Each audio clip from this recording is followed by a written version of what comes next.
iniciando mais um videocast. Meu nome é João Zimmer, sou coordenador das ligas acadêmicas. A gente está aqui conversando com o Dr. Michel. Dr. Michel, como é que tem sido essa evolução do Fórum da ECO ao longo dos últimos anos? Obrigado, João. Então, faz alguns anos que a gente mudou um pouco o formato do Fórum de Ecocardio.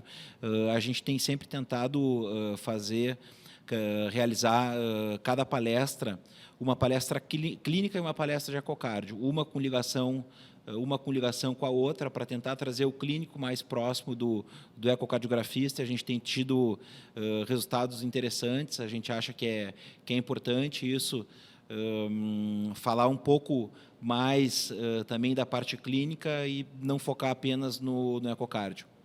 Perfeito. Uma das palestras, então, foi sobre insuficiência cardíaca com fração de ejeção preservada. Certo.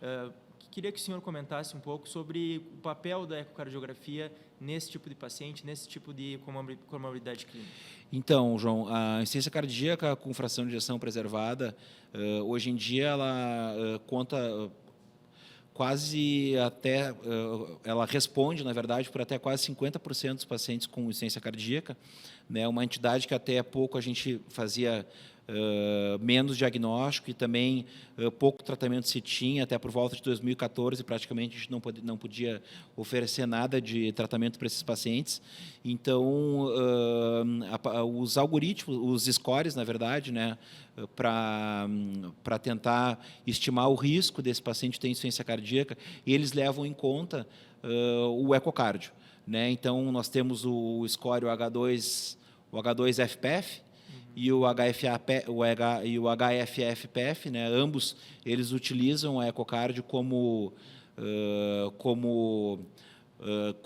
fatores, pontos da ecocardio, né? que pontuam ali nos scores. Então, a partir daí, a gente consegue fazer o diagnóstico ou estimar o risco desse paciente, de fato, ter uma insuficiência cardíaca com fração de ejeção preservada.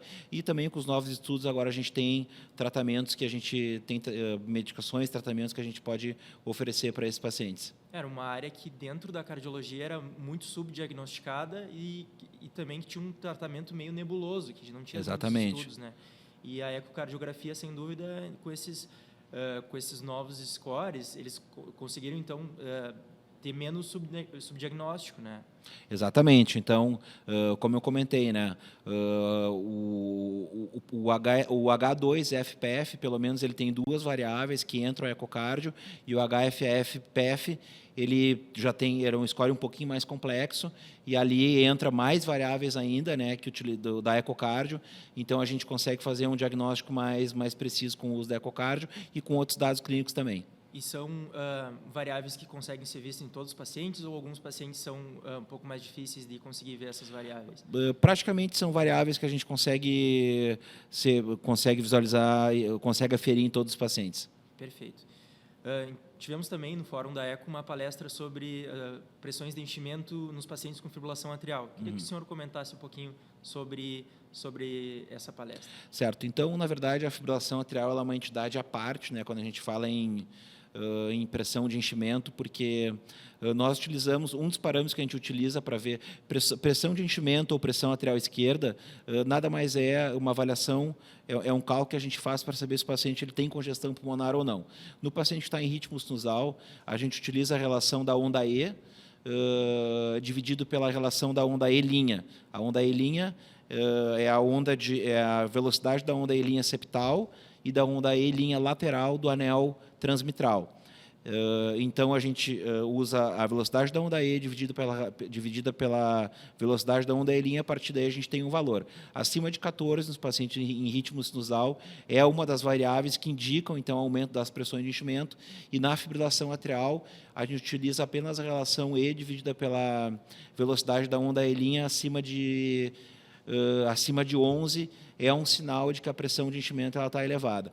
Então, a gente utiliza como principal parâmetro esse valor, né? Então, a ecocardio é uma ferramenta que ela é indispensável na avaliação desses pacientes para saber se ele tem aumento das pressões de enchimento ou não.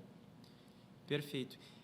E ainda sobre o Fórum da ECO, queria que o senhor comentasse essa diversidade de uso da ferramenta do ecocardiograma em diferentes âmbitos da cardiologia, seja nas cardiopatias congênitas, seja na insuficiência cardíaca, na própria fibrilação atrial.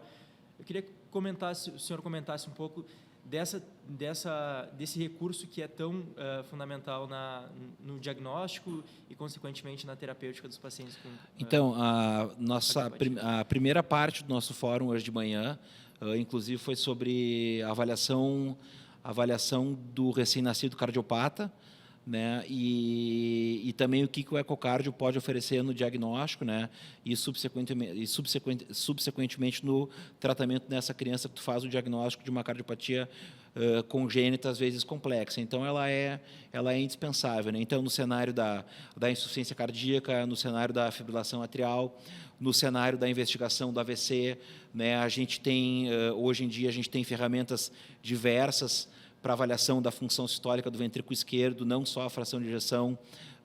Então, como ferramenta, eu cito o strain, né? O ventrículo direito também, a gente tem o strain do ventrículo direito, a gente também tem utilizado, tem as suas indicações. Então, na verdade, a ecocardio tem, sem falar também na ecocardiografia tridimensional, que também tem as suas indicações. Então, a ecocardio é uma ferramenta que está em expansão contínua. Perfeito. Muito obrigado, Dr. Michel, pelos esclarecimentos. Certo. Obrigado, João. Obrigado.